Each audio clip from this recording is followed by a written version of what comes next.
faut commencer par quelque part, et l'histoire de Pearl Harbor commence bien avant 1941. D'autres personnes vont présenter différents aspects, mais moi je vais vous en présenter un sur la longue durée. C'est ce concept du bombardement stratégique, du bombardement d'objectifs stratégiques. Et Dieu sait combien Pearl Harbor a été cette opération qui a visé à neutraliser, à mettre hors de combat le centre de gravité, c'est-à-dire les forces principales de la marine américaine dans l'océan Pacifique le 7 décembre 1941. Donc je vais vous parler de deux choses dans cette conférence d'une quinzaine de minutes. Je vais vous parler premièrement de surprise stratégique, essentiellement par la voie des airs. Et puis deuxièmement, je vais poser une question. Ma réponse, elle sera ni oui ni non, bien au contraire. Mais c'est quel est le poids de la technologie dans tout cela? Est-ce que la technologie est vraiment le facteur? On aime aujourd'hui parler de disruption, on aime parler de rupture technologique. Donc je vais interroger, en tout cas le dernier siècle, sur ces problématiques de rupture et de discontinuité de l'histoire. Voilà, j'adore montrer cette image qui montre justement cette difficulté d'un côté d'avoir le besoin de maintenir des forces relativement rustiques. Il y a certaines choses dans la guerre, et Dieu sait que ceux qui ont suivi tout au long de cette année les excellents cours d'histoire du Chevalier Chablot peuvent en être maintenant absolument convaincus. Il y a des constantes dans la guerre. Je crois qu'au mot près, on est d'accord sur ce point. Il y a des constantes, il y a des choses qui ne changent pas, il y a des principes qui restent les mêmes depuis Sun Tzu, depuis des millénaires. Et puis, d'un autre côté, il y a eu toute une série de personnes à travers l'histoire qui se sont posé la question des ruptures technologiques. Et je prends une de ces ruptures technologiques que j'ai un peu étudiée, sur laquelle j'ai une modeste connaissance. C'est assez frappant de voir que les personnes qui ont construit, qui ont développé, qui ont imaginé les premiers chars de combat, on est en train de parler de l'été 1915, ces gens-là, parce que ça a été beaucoup, il y a plusieurs publications très intéressantes qui sont parues ces 2 dernières années sur ce sujet-là, puisqu'on a fêté le centenaire de l'apparition du char de combat sur le champ de bataille. Ces gens étaient persuadés d'une chose, c'est que le char de combat, ce serait un one-shot. Ce serait une année de développement technologique, on allait fabriquer ces engins, et dès que ces engins allaient apparaître sur le champ de bataille, ils deviendraient aussitôt obsolètes parce que l'adversaire allait nécessairement trouver une solution, une parade, une contre-mesure. Et à l'époque, le point le plus secret dans le développement des chars de combat, c'était la nature des chenilles et puis le poids, les masses des véhicules, parce que la grande peur des ingénieurs qui ont construit, qui ont développé ces chars de combat, c'était que les Allemands décident de fabriquer ou de creuser des tranchées 30 cm plus larges et tout d'un coup le char ne passe plus. Donc c'était ça la grande terreur des concepteurs du char de combat. Donc aujourd'hui, le char de combat est, Dieu merci, toujours avec nous, mais il faut se rendre compte que les gens qui l'ont conçu ne s'imaginaient pas que 10 ans, 20 ans, 100 ans plus tard, on utiliserait encore ce type d'engin. Donc, encore une fois, sur ces questions de rupture et de continuité, on développe de nouvelles technologies, des technologies qui vont produire un effet, un choc, une sidération sur le champ de bataille, mais beaucoup des ingénieurs pensaient que ce choc serait extrêmement passager, et puis ensuite on passerait à autre chose. Un autre exemple qui permet de relativiser la technologie, je remonte un petit peu plus loin dans le passé, je remonte à l'année 1870, la guerre franco-prussienne de 1870, et vous savez que c'est à la mode de dire que certaines armées ont des technologies plus avancées, plus sophistiquées, des armements plus modernes, etc., etc., etc. Eh bien, si l'on devait comparer l'arsenal français avec l'arsenal des États allemands durant la guerre de 1870, on serait peut-être surpris d'apprendre que pratiquement tout le matériel de l'armée française était de bien meilleure qualité que le matériel de l'armée prussienne. que ce soit le fusil en passant par les vêtements, les sacs à dos et j'en passe, et des meilleurs, même des munitions pour les projectiles d'artillerie, pour les pièces d'artillerie étaient meilleures du côté français, même la logistique était probablement meilleure, etc., etc., etc. Un de ces exemples, c'est l'arme que vous voyez sur cet écran, c'est la mitrailleuse. En fait, il faut savoir que l'armée française disposait, en 1870, c'est facile de se souvenir de ce chiffre, disposait de 70 mitrailleuses exactement comme celle-ci. Ces 70 mitrailleuses, si elles avaient été mises ensemble et elles avaient formé ce que Napoléon Ier aurait appelé une grande batterie, si on avait utilisé en commun ces 70 mitrailleuses, on aurait pu absolument repousser et balayer n'importe quelle charge de cavalerie à cette époque. Est-ce que vous savez ce qui est arrivé à ces 70 mitrailleuses de l'armée française? Elles ont été détruites par l'artillerie. Eh bien, la réponse, c'est qu'on ne sait pas ce qui est arrivé à ces 70 mitrailleuses. On ne sait pas ce qui est arrivé à ces 70 mitrailleuses parce qu'elles n'ont pas été utilisées. Pourquoi est-ce qu'elles n'ont pas été utilisées? Bon, vous savez que les Français ont perdu la guerre de 1870 et je ne suis pas en train de vous vendre la mitrailleuse comme l'arme qui aurait pu empêcher Louis-Napoléon Bourbaki de se tirer une balle dans le cerveau. Mais la vérité, c'est que ces armes n'ont pas été utilisées. Et pourquoi est-ce qu'elles n'ont pas été utilisées? Parce qu'elles étaient tellement secrètes que personne n'était informé de leur existence. Et les généraux de division qui auraient pu faire appel à ces armes parce qu'ils se sont retrouvés à Sedan et ailleurs dans des situations impossibles et qu'ils ont dû finalement abandonner le front, ils ont dû plier bagages, faire retraite, et puis on sait ce qui est arrivé avec l'armée de Bourbaki.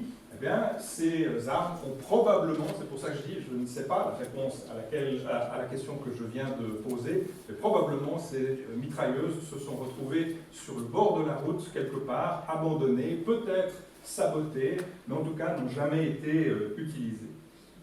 Un autre exemple, qui est un exemple de raté à répétition, c'est la charge creuse et le bazooka. La première utilisation du bazooka, après on peut discuter, c'est une longue discussion, mais on peut avoir cette discussion au moment de la pause de midi. La première charge creuse, vous le savez peut-être, je vous demande de vous boucher les oreilles parce que Arma Suisse ne va pas apprécier ce que je vais dire. La première charge creuse a été proposée en 1937 à Thun, à l'ancêtre d'Arma Suisse qui s'appelait le service technique militaire, qu'il a testé sur le polygone de Thun et qu'il a refusé. Il a refusé parce qu'il ne comprenait pas pourquoi on pouvait avoir besoin d'une munition qui perçait les blindages. C'est vrai qu'en 1937, c'était la paix. Il n'y avait pas de raison de penser qu'on aurait besoin de ce type de munitions. Et d'ailleurs, il y avait un Allemand quelque part dans le nord de l'Allemagne, Gerlich, qui avait une autre invention et on avait mis de l'argent, on avait investi dans cette technologie-là. Donc la Suisse est passée totalement à côté de la charge creuse alors qu'elle aurait pu être la première utilisatrice de cette munition à vocation anti-char. L'histoire du ratage de la charge creuse, quand on rate une première fois, on va essayer de rater une seconde, c'est au sein de l'armée américaine. L'armée américaine reçoit en fait la technologie de la charge creuse par Edgar Brandt. Edgar Brandt, qui est un industriel, qui en fait a racheté cette technologie au docteur Morehout, puisque lui n'a pas pu la vendre à la Suisse. Brandt va la vendre à la France, il va fabriquer des grenades, il va fabriquer toute une série de choses. Et durant l'été 1940, eh bien, Brandt fuit vers les États-Unis et puis il vend la totalité de sa panoplie et de ses technologies à l'armée américaine qui ne sait pas trop quoi faire avec ces technologies. Et finalement, en essayant, en bricolant des choses, ben on arrive à ce bazooka. Je vous passe quelques détails. Et ce bazooka, on parle de l'année 1942, c'est une arme révolutionnaire. C'est une arme qui donne à un combattant seul, qui doit quand même pouvoir porter une arme d'une dizaine de kilos. Enfin, cette arme, elle a pratiquement la même efficacité qu'un canon, qu'une arme beaucoup plus lourde, beaucoup plus importante. Alors ces premiers bazookas sont fabriqués en grand secret, et puis ils sont distribués très rapidement, très hâtivement même à l'armée américaine, au sein de deux divisions, la 3e division d'infanterie et la 9e division d'infanterie. Et ces deux divisions d'infanterie vont recevoir ces armes ultra secrètes juste avant l'opération Torch, c'est-à-dire le débarquement en Afrique du Nord. Et là, vous avez quelque chose d'absolument exceptionnel, c'est-à-dire qu'une de ces deux divisions, certainement il y a un sergent-major, certainement il y a un quartier-maître qui regarde ces caisses arriver, débarquer d'un camion, et puis il dit c'est quoi ce machin?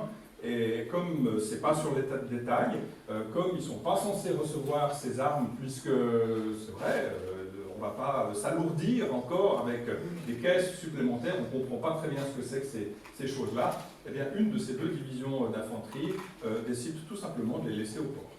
Donc ils vont partir au combat sans la dernière technologie, sans la dernière arme. L'autre division, elle va emporter ces armes, toujours dans les caisses, et puis c'est en fait quelques sous-officiers, donc il y a des sous-officiers dans la salle, quelques sous-officiers qui sont allés fouiller dans les cales des bateaux, et puis qui ont certainement ouvert ces caisses. Personne ne leur a expliqué ce que c'était, il n'y avait pas de manuel d'instruction à l'époque, puisque c'était ultra secret, donc ils ont essayé, voilà, ils se sont dit finalement comme papa dans maman, ça doit fonctionner comme ça, ils ont tiré quelques projectiles, et en fait cette division-là a eu à disposition une arme absolument révolutionnaire et secrète, mais si j'ose dire, c'est par chance, par presque inadvertance, qu'une de ces deux divisions a pu utiliser le bazooka. Donc quand on parle de révolution technologique, il faut faire attention, il y a certainement autant de bons exemples de rupture technologique que d'exemples pratiquement accidentels.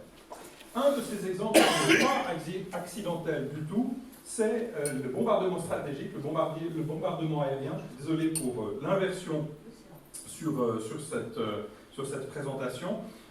Et c'est en fait la découverte de la capacité de frapper de manière stratégique à partir de la 3e dimension, à partir pas des avions, mais à partir de zeppelins, à partir de ballons dirigeables. Alors vous allez dire, c'est complètement idiot de se promener à travers la Manche à une vitesse de 50 ou 60 km/h. Donc c'est des missions qui duraient 8 heures. C'est à peu près le même genre de mission que celles en termes de durée, en termes de longueur. C'est des missions comme celles qui ont permis aux Américains de frapper l'Afghanistan depuis le milieu des États-Unis d'Amérique. Mais pourquoi est-ce qu'on a utilisé les zeppelins à partir de 1915, à votre avis? Parce que les zeppelins étaient capables de transporter 6 tonnes de charge utile, alors que les avions de l'époque, si en plus du pilote, vous pouviez emporter 200 cartouches et puis peut-être un sandwich, c'était déjà beaucoup. Il n'y avait pas ni place ni poids pour utiliser des parachutes à l'époque. Et la personne qui a eu l'idée, la personne qui a vraiment été centrale dans l'utilisation des zeppelins pour des opérations militaires stratégiques et pour viser Londres, c'est un certain Peter Strasser, capitaine de corvette. C'est la personne que vous avez à droite sur la photo, et vous aurez peut-être reconnu les moustaches. Et au centre de la photo, c'est le comte Zeppelin. Donc effectivement, ils ont fait des essais. Ils sont arrivés à la conclusion qu'on pouvait développer des bombes ou des munitions aérodynamiques qui permettaient d'emporter une charge utile intéressante et de frapper en fait le cœur de l'adversaire, c'est-à-dire Londres. Peter Strasser, je ne sais pas si vous êtes passionné d'histoire de la Seconde Guerre mondiale, mais c'est le nom du second porte-avions que les nazis ont essayé de construire. Le premier devait s'appeler le Graf von Zeppelin, le deuxième porte-avions devait s'appeler Peter Strasser. Ce n'est pas totalement par hasard que ce nom a été trouvé. Peter Strasser est un type assez impressionnant, c'est une force de la nature. Donc d'une part, c'est la personne qui a eu l'idée d'utiliser des zeppelins à des fins militaires. Deuxièmement, il a fallu convaincre toute une série d'industriels, de barons de l'industrie allemand. Ah oui, parce que j'ai oublié de vous dire quelque chose, les zeppelins à l'époque, ça coûte cher. Ça coûte terriblement cher. Vous savez que pour construire un zeppelin comme celui-ci, il faut tuer 60 000 vaches. 60 000 vaches, parce que l'intérieur de ces zeppelins est fabriqué avec de l'intestin de vache. Voilà, s'il y a des véganes parmi vous, je suis désolé de vous annoncer ces tristes nouvelles. Mais enfin, si on devait calculer aujourd'hui le prix, le coût de la fabrication de un de ces zeppelins, on serait dans le domaine, dans le niveau stratégique, tellement ça coûte cher. Et en fait, les opérations militaires de Peter Strasser, elles ont été financées, elles ont été sponsorisées par l'industrie allemande qui a donné l'argent pour pouvoir effectuer ces bombardements. Donc, c'est un type qui, tactiquement, voit le POC. C'est aussi quelqu'un qui a des relations dans le milieu des affaires parce qu'il fallait de l'argent. Et puis, finalement, c'est peut-être le plus important, c'est quelqu'un qui a, avant l'expression Auftragstaktik, c'est quelqu'un qui a dit « mais moi je vais le faire, moi je vais y aller personnellement ». Et donc, la personne que vous avez sur la gauche, parce qu'il a été blessé plusieurs fois, et il est d'ailleurs mort dans le dernier raid de Zeppelin au-dessus de Londres, c'est le 5 août 1918. Donc Peter Strasser, c'est le type qui a vécu sa passion, son rêve, enfin, il croyait, si j'ose dire, jusqu'au bout. Et c'est assez intéressant parce que probablement ces quelques raids, ces quelques attaques au-dessus de Londres ont produit un effet totalement disproportionné, un effet psychologique, un effet de choc sur la population londonienne. Il y a eu des conséquences absolument terribles, c'est-à-dire qu'il y a eu des émeutes dans la ville de Londres. Il y a eu une pression sur le gouvernement britannique pour trouver une solution, pour négocier. Alors qu'à Paris, vous savez que la grosse Bertha, enfin ce canon qui a tiré 14 projectiles, finalement il n'y a pas eu de discussion de déposer les armes à Paris, mais à Londres, lorsque vous avez une dizaine de raids nocturnes de ces forteresses volantes de l'époque, c'est quelque chose qui a posé beaucoup de problèmes, beaucoup de difficultés sur le plan politique. Et c'est quelque chose qui aurait pu, effectivement, stratégiquement, amener, peut-être pas la reddition, mais la négociation d'une armistice par la Grande-Bretagne. Une autre conséquence tout à fait inespérée de ces raids de Zeppelin sur Londres, c'est les pyjamas. En fait, on attribue généralement l'origine du pyjama au fait que la population londonienne devait se réveiller en plein milieu de la nuit et puis sortir, se mettre à l'abri. Et donc, les premières publicités pour les pyjamas datent effectivement de 1915 à Londres. Vous voyez que c'est vraiment le centre de la mode mondiale. Il y a des conséquences inespérées de ces attaques contre lesquelles les Britanniques, à l'époque, ne pouvaient strictement rien, puisque en admettant qu'il soit même possible pour un avion de voler suffisamment haut pour intercepter le Zeppelin qui volait entre 30 et 60 km/h, même si c'était possible d'arriver à cette altitude, vous pouviez tirer toutes les bandes de cartouches que vous vouliez, vous alliez faire quelques trous, allez, au maximum, vous alliez faire 200 trous à l'intérieur de ce Zeppelin, ça ne suffisait pas pour faire tomber cet appareil. Et en fait, il a fallu une invention technologique, c'est la cartouche incendiaire pour mettre le feu justement au gaz qui se trouvait à l'intérieur du Zeppelin. Si vous utilisiez des projectiles d'infanterie classiques, il n'y avait aucun moyen d'abattre ces Zeppelins. Puisque de toute façon le Zeppelin était gonflé à un moment donné, et on savait pertinemment qu'il y avait des fuites, il y avait des pertes, et donc on calculait l'autonomie du Zeppelin, c'était à peu près 18 heures. Alors évidemment, si vous aviez 200 trous, vous aviez peut-être un peu moins que 18 heures de vol, mais enfin ces appareils étaient très difficiles à abattre, et il a fallu développer des technologies pour ce faire. Je pense que mes collègues, surtout mes collègues italiens du fond, auraient parlé beaucoup mieux que moi de Giulio Douhet, mais il suffit de dire ici que cet aviateur italien qui est devenu général, qui a fait énormément de conférences après la Première Guerre mondiale, a été une influence extrêmement intéressante et importante sur le maintien, et non seulement le maintien, mais la création de forces aériennes autonomes. Et puis c'est lui qui a aussi développé ce concept de bombardement stratégique. Et lorsque vous lisez Giulio Douhet, c'est un peu la même chose que quand vous lisez Peter Strasser. Ce sont des gens qui n'ont pas dans leur carrière travaillé au CICR. Hein. Ce sont des gens qui annoncent la couleur très directement. il faut absolument développer des armes qui sont capables de frapper la population civile avec des gaz toxiques pour créer, dans les premières heures de la guerre, le plus de morts possible. Et puis l'espoir de Douhet, en tout cas c'est sa conception, c'est avec cette première frappe, on va provoquer tellement de morts et tellement de destruction que la guerre va s'arrêter. En tout cas c'est ce qu'il avance. Lorsqu'on frappe le cœur du pays, ce pays ne s'en remettra pas.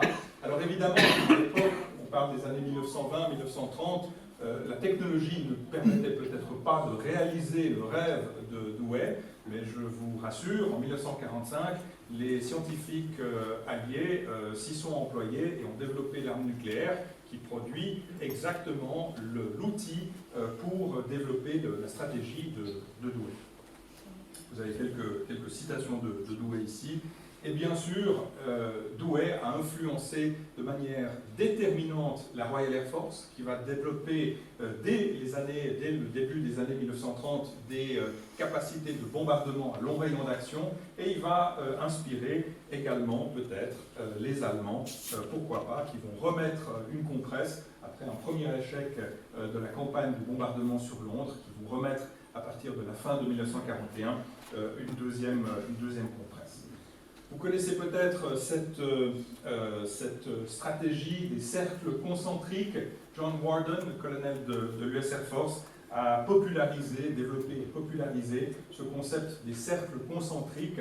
Et le bombardement stratégique, c'est quoi? Eh bien, c'est l'idée que pour atteindre le leadership, pour atteindre la gouvernance ou la conduite de l'adversaire, eh bien, au lieu de devoir se battre pour vaincre l'armée sur le front, pour prendre en otage la population ou acquérir le contrôle sur la population, neutraliser ou s'approprier les infrastructures critiques et ce genre de choses, au lieu de faire ça par la voie de terre, finalement John Warden dit l'aviation peut faire ça tout de suite. Elle peut le faire tout de suite avec des avions par la troisième dimension. Et donc, au lieu d'une attaque, si j'ose dire, lente, terrestre et séquentielle, eh bien, vous avez la possibilité de frapper directement le cœur de l'adversaire. Et bien sûr, vous avez ici une des bases théoriques de la dissuasion nucléaire. Encore une fois, on s'inspire de Douhet ici aussi. Vous avez bien compris que pendant la Seconde Guerre mondiale, que ce soit les Américains avec la bombe atomique, que ce soit les nazis avec les armes de représailles que vous voyez ici, on cherche tous en fait la même solution, le même objet, c'est de pouvoir se faufiler et frapper directement au cœur de l'adversaire avec plus ou moins de succès. Et on essaye, avec des solutions technologiques, de s'affranchir du combat égalitaire ou symétrique. On va essayer de créer la rupture avec, par exemple, pour prendre juste cet exemple-là, cet avion qui est le premier chasseur bombardier à réaction, le Messerschmitt 262, un appareil qui est en fait révolutionnaire pour l'époque. Il vole 200 km/h plus vite que tous les autres appareils. Si vous avez été flashé au radar ce matin, sachez que 200 km/h, c'est beaucoup trop. Donc c'est un appareil qui peut absolument déjouer n'importe quel adversaire équipé de moyens conventionnels. Et en fait, cet appareil qui sera équipé de radars, qui sera même équipé de sièges éjectables, enfin toute une série de raffinements technologiques de l'époque, eh bien, cet appareil, il faut le juger, il faut l'évaluer comme étant un échec technologique ou en tout cas un échec militaire. Et je vous donne peut-être deux raisons de cet échec. Premier échec, cet appareil était tellement cher, et tellement compliqué, et tellement peu fiable qu'il n'y a jamais eu dans l'histoire, depuis 1943, il n'y a jamais eu plus de 17 de ces appareils en vol simultanément. Lorsque vous avez en face de vous 1000 bombardiers plus à peu près le même nombre de chasseurs, vous aurez compris que la situation est très défavorable. Et puis la deuxième raison, elle est plus technique, celle-ci. Est-ce que vous savez d'où proviennent la majorité des pertes, des destructions de ces appareils Messerschmitt 262 ? Les atterrissages. Un tiers de ces appareils ont été perdus par un problème technique, c'est l'éclatement, l'explosion des pneus, parce que caoutchouc de synthèse dans l'Allemagne nazie était de tellement mauvaise qualité qu'on considérait qu'après 2 atterrissages, il fallait changer ces pneus, ils ne supportaient pas le poids de l'avion. Alors, on a bien sûr développé toute une série d'armes, on est loin des armes nucléaires ici, et des armes destinées à une première frappe dans l'hypothèse de la guerre froide. Une première frappe vise à neutraliser les aérodromes, les infrastructures critiques de l'adversaire. Donc vous avez ce type d'arme qui est bien sûr aujourd'hui strictement interdit, évidemment, mais avec des munitions anti-pistes et des munitions antipersonnelles pour empêcher la reconstruction de ces pistes. L'idée était extrêmement claire. Le premier objectif, c'est de frapper la capacité de défense aérienne de l'adversaire. Il y a bien sûr d'autres moyens d'atteindre cet objectif, avec en 1983 le développement de cet appareil, le F-117. Je ne vais pas aller dans beaucoup de détails, parce que comme je l'ai dit, vous avez un long article dans la revue Militaire Suisse qui adresse tous ces détails. Cet article que votre serviteur a produit pendant ses rares vacances définit en fait les limites de cette furtivité. En fait, cette première génération d'appareils furtifs n'est pratiquement furtif que dans la direction de vol, c'est-à-dire à partir des côtés, si vous avez des radars sur les côtés, et en fait vous pouvez détecter cet appareil. Il faut toute une série de mesures préalables pour rendre l'appareil furtif.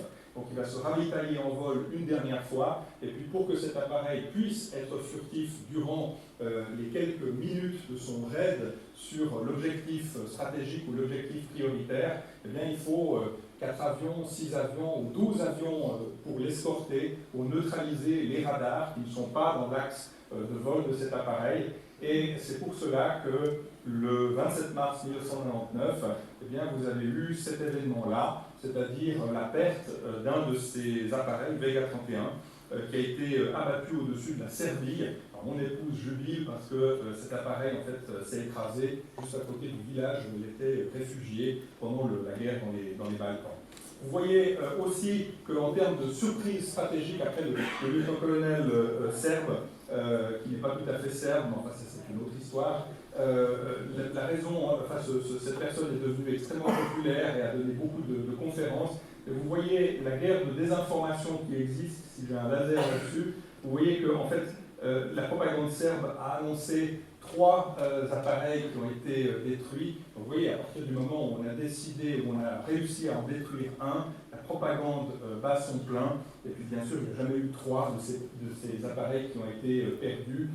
La perte de cet appareil est aussi due à des circonstances particulières ce jour-là, parce que les appareils qui devaient assurer l'escorte, donc la protection anti-radar de cet appareil, n'ont pas pu prendre l'air, la météo n'était pas bonne. Enfin bref, toute une série d'événements ont expliqué cette perte.